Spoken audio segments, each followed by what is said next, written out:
¿Qué sucede en el país? Tendencias del acontecer nacional en análisis situacional. Las derrotas electorales de la izquierda en Argentina, Bolivia y Venezuela, así como la crisis política en Brasil, revelan el avance de una derecha renovada que ha sabido aprovechar el descontento por los desaciertos en la gestión de los gobiernos progresistas. ¿Estamos ante el fin de un ciclo o ante un nuevo tiempo político? Abandonó la derecha el camino insurreccional y ahora está dando la pelea en el terreno electoral y simbólico. Esta es la situación que analizaremos a continuación. Soy Oscar Schemmel y les doy la bienvenida a este nuevo análisis situacional. Hoy nos acompaña Luis Quintana, internacionalista egresado de la Universidad Central de Venezuela, profesor en geopolítica y ciencias políticas. Su especialidad es la investigación de la geopolítica en América Latina y el Caribe y la política exterior de la República Bolivariana de Venezuela. Bienvenido, Luis. Muchas gracias por la invitación. Gracias a ti. La derrota electoral en Argentina, de la izquierda en Argentina y Venezuela, la crisis política en Brasil. Muchos analistas están hablando del fin de ciclo de los gobiernos progresistas y populares en América Latina. ¿Qué crees tú? Mira, se puede hablar que en este momento la derecha está en una contraofensiva donde ha ganado efectivamente espacios político-institucionales que donde antes gobernaba la izquierda, que antes eran gobernados por la izquierda, y que los espacios que gobiernan la izquierda están en resistencia, están a la defensiva. Sin embargo, hay que puntualizar dos cosas. En primer lugar, la derecha no actúa sola como derecha nacional o como oposición a un determinado gobierno de izquierda, sino que actúa muy bien respaldada por fuerzas que la trascienden ampliamente. Estamos hablando de que hay una contraofensiva general del imperialismo por reposicionarse en América Latina, espacios que ha perdido en los últimos 15 años. Y por el otro lado, las izquierdas, si se comparan, digamos, con hace 30 años, las izquierdas están en un buen momento, están en un momento en el cual tienen mayor presencia político-territorial que nunca, tienen espacios institucionales sólidamente consolidados, no solo en los gobiernos nacionales, sino también en gobiernos regionales, en gobiernos locales en distintos países, y evidentemente han avanzado tremendamente en legitimar valores, legitimar políticas que antes eran absolutamente negadas en la era del neoliberalismo, en los 80, en los 90. Era impensable en aquellos años que la izquierda tuviera tal poder de incidencia en la vida nacional de estos países, y pues la tiene ahora. Y no solo la tiene internamente, sino que la tiene también en la política regional y hemisférica, cosa que evidentemente da cuenta de que la izquierda tiene un poder muy importante, y los propios signos de los cambios tácticos que ha hecho Estados Unidos respecto a América Latina dan cuenta de esto. Recientemente el presidente Obama reconocía que cuando él llegó a la presidencia en el año 2009, se encontró con que Chávez y sus aliados, lo dijo así, dominaban la conversación, y ellos tuvieron que tomar la decisión de no tratar a Chávez como un enemigo gigante de 3 metros. Y dice el presidente Obama que eso contribuyó a bajar el sentimiento antiestadounidense en la región. Es decir, esos cambios tácticos se producen efectivamente porque la izquierda le ha quitado, le ha restado espacios históricamente hegemonizados por Estados Unidos y sus aliados nacionales. Pero ahora pareciera que la izquierda retrocede y una derecha renovada se actualiza. La derecha ya abandonó la estrategia insurreccional y está disputándole el poder a la izquierda, pero en el terreno electoral. Creo que han ampliado su espectro de métodos. En primer lugar, han asumido, en algunos casos, la nueva constitucionalidad, forzados por las circunstancias, forzados por las derrotas consecutivas que le ha propinado a la izquierda, forzados por el fracaso de sus métodos violentos. Sin embargo, no abandonan los métodos insurreccionales, no abandonan los métodos golpistas, no abandonan los métodos de la desestabilización continua. Aquí, la neurotización, la caotización. En América Latina podemos ver muy claramente algo que vivimos en Venezuela. En América Latina ha habido una alianza sin precedentes de sectores económicos que antes estaban, digamos, desligados o estaban poco articulados, y no sé, los gobiernos de izquierda hicieron que sectores económicos que fueron desplazados se aliaran en contra de estos gobiernos de izquierda. Estamos hablando de medios de comunicación, sectores financieros, sectores industriales muy poderosos se aliaron y utilizando distintos métodos han hecho una oposición feroz que ha impedido o ha limitado tremendamente la gobernabilidad de los gobiernos de izquierda. Ahora, ha habido fallas también en los gobiernos progresistas y populares. No es solamente que hay un cambio en la estrategia de la derecha, un cambio exitoso hasta ahora de la estrategia de la derecha, pero también esta estrategia ha sido alimentada por los errores y desaciertos en la gestión. Pero la respuesta, por favor, después que regresemos a los comerciales. Ya regresamos. ¿Qué sucede en el país? Tendencias del acontecer nacional en análisis situacional. ¿Qué sucede en el país? Tendencias del acontecer nacional en análisis situacional. Los avances de la derecha no solamente se explican por estrategias más acertadas, ¿no? También se explican por errores, desaciertos en la gestión, sobre todo en la gestión económica de los gobiernos progresistas y populares. ¿Cuáles son esos errores? Mira, yo identifico 5 causas que explican el fenómeno que estamos viendo. Avance de las derechas, resistencia de las izquierdas. En primer lugar, decíamos la contraofensiva del imperialismo, la alianza de los sectores nacionales que tiene que ver con la primera causa. En tercer lugar, la caída internacional de los precios de las materias primas ha afectado a todos nuestros gobiernos, de derecha y de izquierda, pero sobre todo los de izquierda porque son los que han utilizado el mecanismo de los ingresos fiscales a partir de la explotación de las materias primas para redistribuir la riqueza.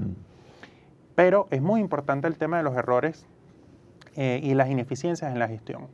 Una vez que se comienza la avanzada de inclusión masiva y acelerada, comienza también la aparición de nuevas demandas, de nuevas necesidades, que en algunos casos no han sido bien interpretadas o no han sido bien recibidas o no han sido bien comunicadas y no han sido bien expresadas en forma de ofertas de políticas públicas para una población que efectivamente ha transformado sus condiciones de vida. Sus condiciones materiales de vida han cambiado y por lo tanto sus necesidades también.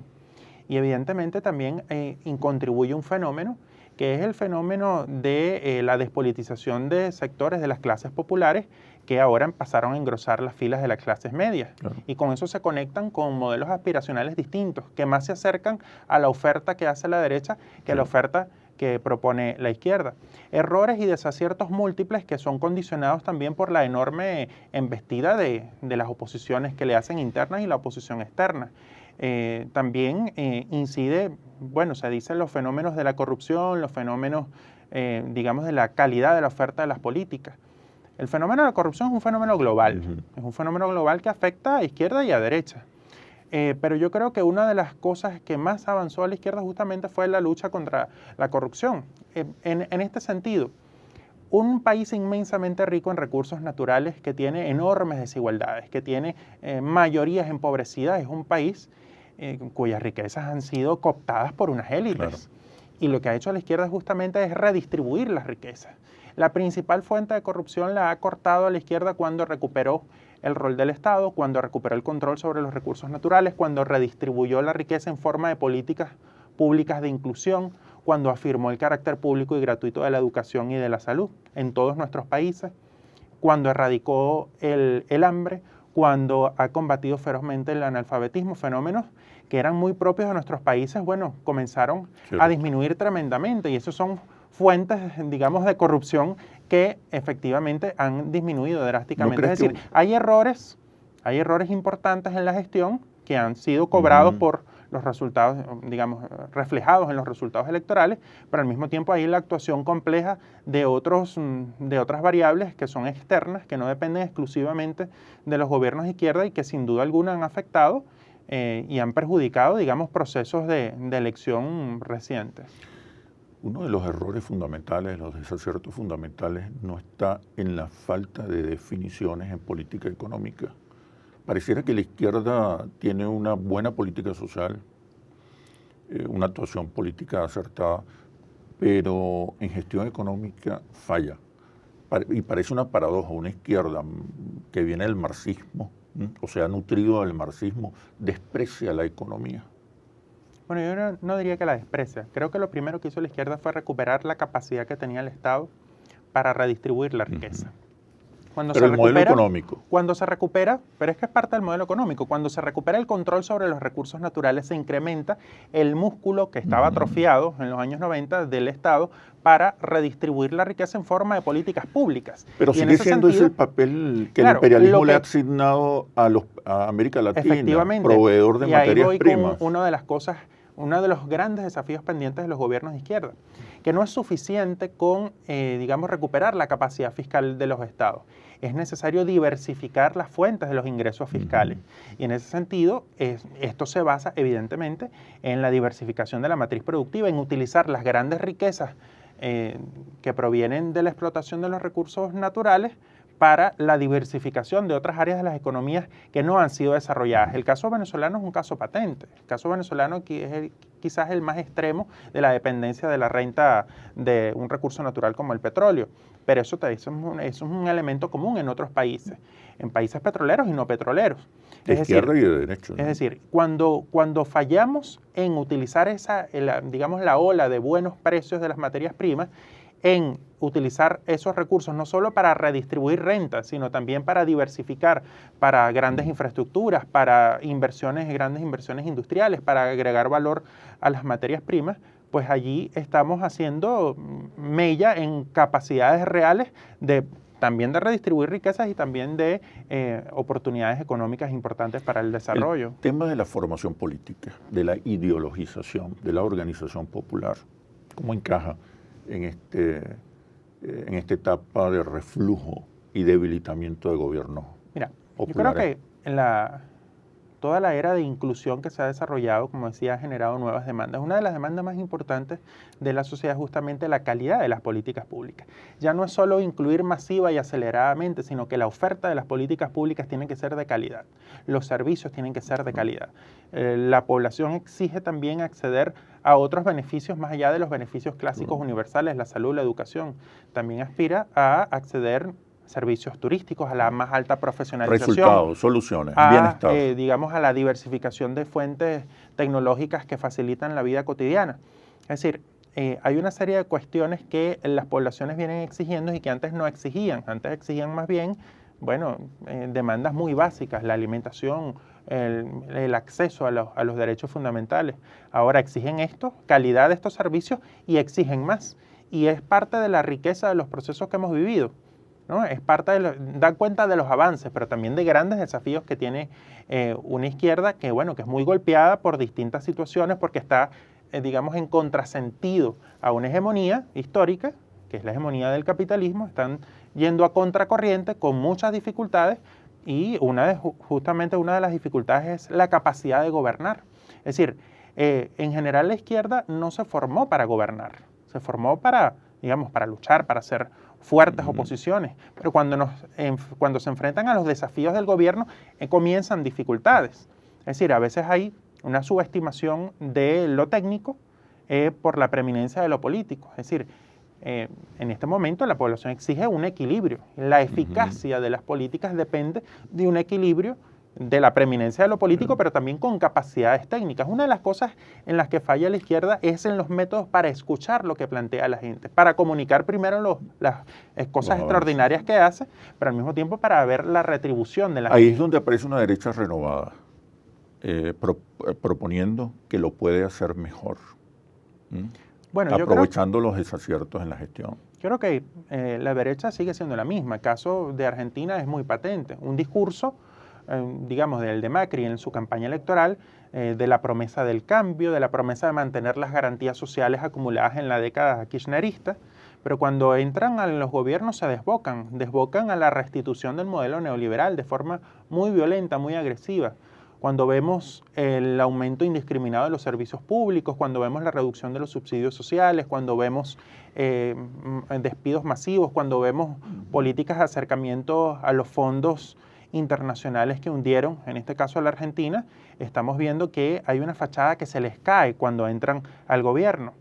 Y me parece que la derecha ha sido hábil en utilizar el tiempo que han tenido en la oposición para renovar sus métodos de acceder al poder, de conectarse con distintas capas de la población que han transformado, como decía antes, sus valores y sus modelos aspiracionales. Y en ese caso, las derechas han sabido utilizar las redes sociales, por ejemplo, para comunicarse con mucha efectividad, para tener un mayor alcance a distintas poblaciones, sobre todo a la juventud. Han utilizado también, digamos, la hegemonía que tienen en los medios de comunicación tradicionales, han utilizado también los mecanismos, además de la desestabilización, también han renovado su discurso, su retórica más bien. O sea, la derecha ha asumido como terreno de batalla la subjetividad, lo simbólico, el discurso, la palabra. ¿Qué avances ha tenido la izquierda en este sentido? Uno observa que la izquierda está entrampada en una épica revolucionaria que ya no está conectada con las nuevas demandas y expectativas de la población, que hoy exige resultados, soluciones, mejor desempeño. Entonces pareciera que la derecha le está disputando el poder a la izquierda en el terreno simbólico, donde la izquierda tradicionalmente había sido más eficiente y más eficaz.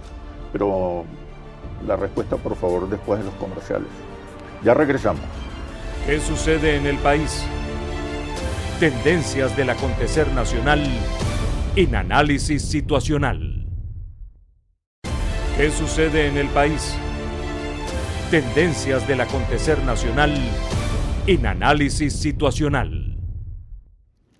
Estamos observando una derecha renovada, incluso en su discurso y en el uso de algunos símbolos. Ya no niega las conquistas, ahora se presenta como un mejor gestor. ¿Qué está pasando con la izquierda que parece atrapada todavía en el siglo XX, en una épica revolucionaria que quizás tuvo sentido cuando era necesario dar la batalla y conquistar reivindicaciones fundamentales, ¿no? Ganar reivindicaciones fundamentales? Pero ahora los ciudadanos, la sociedad está exigiendo resultados y la izquierda parece no tener respuestas, ni simbólicas ni prácticas. Mire, yo creo que las respuestas sí las tiene. La izquierda ha acumulado conquistas extraordinarias que son ampliamente respaldadas y reconocidas por los pueblos.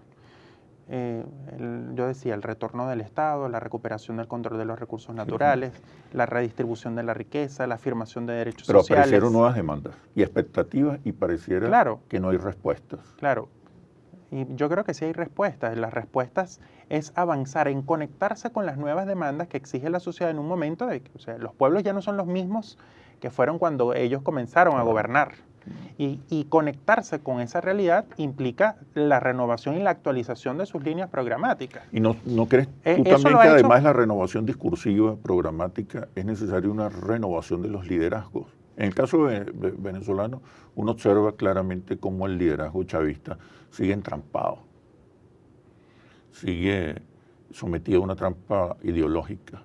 La prepotencia, el sectarismo, el abuso en el ejercicio del poder, también ha sido castigado electoralmente por los ciudadanos.